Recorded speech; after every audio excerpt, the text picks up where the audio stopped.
Gjana, të përshëndes, si paraqitet gjendja shëndetësore për 2 plagosur, çfarë thon bluzat e bardha?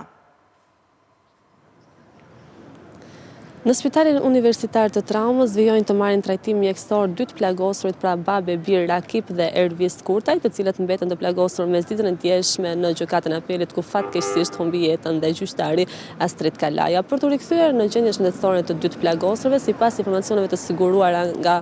bluzat e bardha të Spitalit të Traumës, thonë që janë jashtë rrezikut për jetën, siç e kemi raportuar dhe gjatë ditës së djeshme. Sa i takon 65 vjeçarit, ka plagë të marra në kraharor dhe në këmbë, janë plagë sipërfaqësore, duhet theksuar pa qenë kërcënuese për jetën, ndërsa i biri i tij 45 vjeç ka plagë në dorë tek pjesa e parakrahut, por të dy fatmirësisht janë jashtë rrezikut për jetën dhe sipas informacioneve nga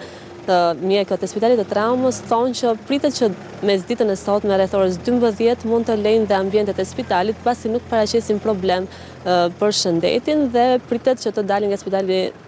i Traumës në gjendje të mirë shëndetësore. E kuptoj mirë, Joana, faleminderit.